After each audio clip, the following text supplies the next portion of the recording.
Yo, yo, yo, yo. Welcome back to another episode of Talkin Game with your host, Tony Lewis. You might know me as Yellow Tape King. Might know me as Anthony. Might know me as LT. Just depends on what I was on when you was meeting me and what time it was in my life. But you know what we doing right now. We talking sports, baby. It's quick hitters for the most part.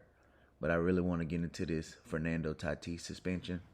Of course, it shows where his head is as a player. Of course, we're questioning if he was ever good. When the news first broke, me and one of my cousins, we text, and, we both kind of came to, he mentioned it, and I was like, he's right. When A-Rod was taking juice, we knew what he was as a kid, so we knew he was good, right? When Barry Bonds started taking juice, he had already won MVPs. We knew what he was. Fernando Tatis, we really don't know what he is as a player, right? He's only, 21, 22. So, is he really that good? It's going to be interesting to see how he looks coming back next year after this 80-game suspension. So, in case you guys didn't know, he got suspended 80 games for using PEDs. He used a cream that was supposed to be used for a ringworm, but it is a banned substance. So he should know that. There's a whole list of things that you shouldn't do. And you got to follow up. You got to know what you're putting on your skin or in your body. So that's not really an excuse. It seemed like a mixed bag from his team. The general manager straight up told him he needed to display some maturity. You got Musgrove, the pitcher, pretty much echoing the same thing. But then you got like Machado and Soto. They kind of want to be Bennett and not in it. It seemed like with their responses. But I think everybody disappointed. My last episode, or maybe the one before that, we was talking about the Padres and how they just had a different swagger after the Juan Soto trade, as they should have, with having Tatis supposedly, Juan Soto, and Manny Machado at the top of that lineup with Josh Bell kind of cleaning up. And it's a big deal. They were swinging for the World Series. They were already 16 games back. This was not just to win the division. They wanted Fernando Tatis for that stretch run because they felt like with him they can win anywhere. You don't necessarily need home field advantage, but there you have it with that. It's gone, right?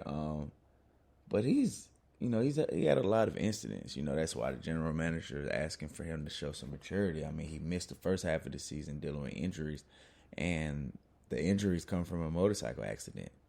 Like, you got to be available for your team. Like, that's not a good enough excuse. The thing that's going to hurt Tatis the most is his pockets. Like, we do know that baseball is fully guaranteed, but when you're talking about 80 games, that's half the season pretty much, right? 81 games is half the season. They should just make the suspension 81 games. Just make it half the season, right? Easy for me to say. Easy for me to say, not a game check for me, right? Hell nah, make it 80, I'm sure. But the thing about Fernando Tatis in this contract, right? His extension kicked in last year. I remember reading an article saying that he made some bad business deals. So he basically didn't get the first year of that contract money-wise. So that's $30 million drain. And then you get suspended for 80 games. So that's pretty much half of a year. So out of your $300 million contract, you've already lost more than 10% of that, because half of 30 is 45 plus the 30 that you wasn't getting on the first year. That's $45 million. That's a little over 10%. I'm not about to say anything exact because I don't want anybody questioning my math and saying I'm wrong, but it's just terrible, man. Twitter was hilarious, though. I'm not going to lie. The memes and the jokes was funny. I seen one that said Machado, Tatis, and Juan Soto is going to be amazing. And then they used the Usher eyes. It was like, watch this. I seen the memes of San Diego going all in just to be 16 games back. They're going hard to beat JV. But that goes back to what I was saying. they really were going to swing for the fences for the World Series. They wasn't worried about particular playoff seeding with this, and this really gonna hurt them. Like I say, it's hard to get another bite at the apple in any sport, right? So when you build a team, when you got general managers, when you got teammates that are all in, and you got these high payrolls, you really want to try and win when you can, because as a Yankees fan, you feel like you're always going to be there. And as you can see, it's been a long 12, almost 13 years for the Yankees, guys.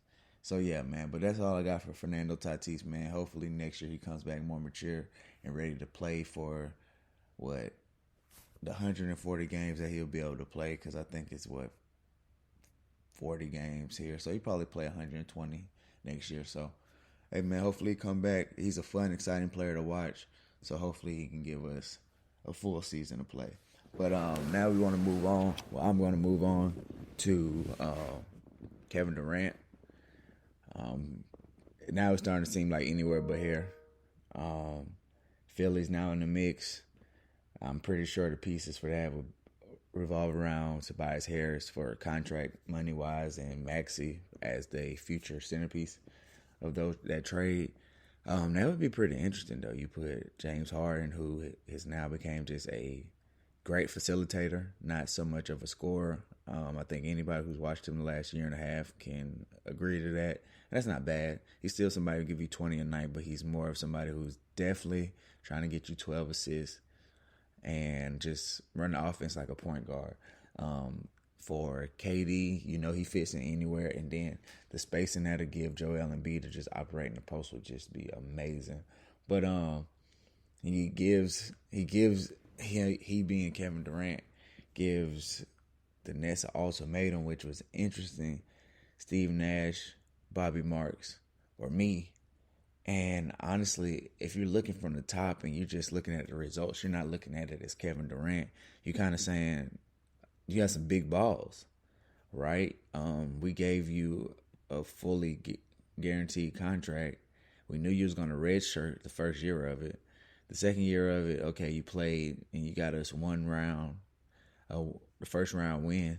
And then this year you come and get swept. Have you really earned the right to come in and say, them or me?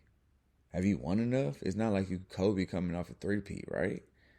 You haven't really done anything for the Brooklyn Nets, so that really doesn't make sense, especially seeing as the Brooklyn Nets had a very good coach in Kenny Atkinson, had them in the playoffs, and that's not who you wanted. So you're pretty much, now you're just trying to run the show fully, right? And that's cool. I get it, player empowerment. Look, I'm just a guy on my couch doing a podcast, but I am not biased, right? I can look at it and say, bro, you're tripping. Because that doesn't even make sense. You got to come with wins. You got to be, you got to have some stake in the game. And I just feel like Kevin Durant doesn't. I feel like he kind of signed that 4-year contract to hold the team hostage and say, okay, I'm here. I'm the centerpiece. I'm a top 5 player right now. I'm a top 15, 20 player all time. You guys got to do what I say. I'm Kevin fucking Durant. And I think you got businessmen who are just like, yeah, that's cool, but we're running our business, and this is results-based. And we ain't really got the results from doing it your way. So how about we take back control and do it our way? And I feel like that works. If you look in Golden State, it works with Steph Curry. You know what Steph Curry does? He just goes and plays basketball. And that has got him 4 championships and got him a couple of regular season MVPs and made him the greatest shooter of all time. Because all he has to do is go out there and hoop, baby. That is it. So maybe KD should take a page out of that. He always say that that's all he wants to do is hoop. But it seems like he likes to do more than hoop. He does maybe more of the LeBron thing than people like to let on when it comes to being a GM player type situation. But he doesn't want the responsibility when they fail. That is what I'm starting to gather when it comes to KD. But, hey, I'm from the outside looking in. It does make me non-biased. All right, real quick. Going to do some quick hitters. Aaron Judge, as of tonight, 46 home runs. He is 2 back of Barry Bonds pace. 70 it's not far-fetched, but man, 62 is looking almost like a foregone conclusion as long as people don't start being lame and start walking him. But him being in a 2-hole, it kind of makes it impossible to walk him. DJ LeMayu at the top, which hopefully he can stay at the top of the lineup, seeing as he has a foot injury now. But having somebody like that who gets on base, and then having somebody behind him like Rizzo, and then, like I say, once we get Stan back, it's going to be impossible to walk him. So he's actually in the perfect spot to get to that record. It's going to be interesting to see. That's a milestone that we just haven't seen since Barry Bonds in 2001. And it shows how impactful steroids were because people haven't even sniffed at 60.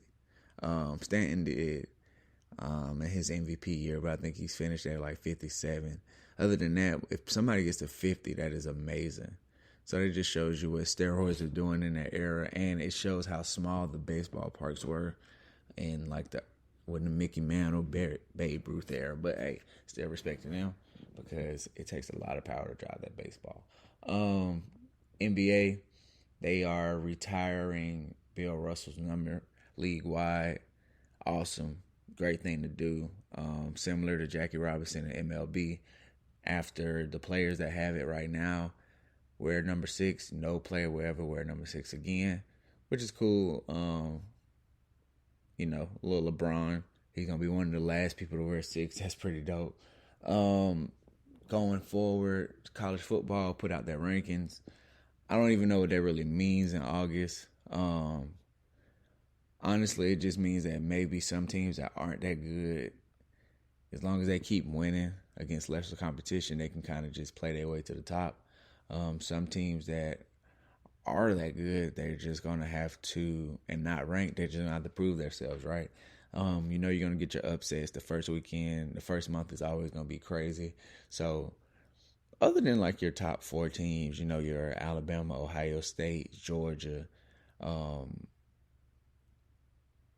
Notre Dame, Clemson, I expect change frequent and early when it comes to those ratings.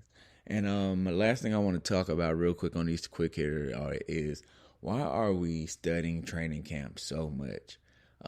It's the need to watch football became that great that now everything that happens in training camp is now reported. To me, that seems like a new thing. You got Trayvon Diggs deleting his Twitter because of what's being shown. Every sports outlet is talking about highlights of who's playing well, who's doing this, who's doing that. And it's like, man, these guys are in shorts, T-shirts. I don't get it, man. But that goes back to baseball. You guys got to do better, right? We're out here real deal clamoring for football so much that we're just looking at training camp, looking at preseason games of people who probably have never played in the NFL. But the NFL figured out a way to put us in the chokehold. But that's all I got for y'all tonight, today, whenever you're listening to this, man. It's been Talkin Game. I appreciate y'all for listening. I'll be back with a fresh episode soon.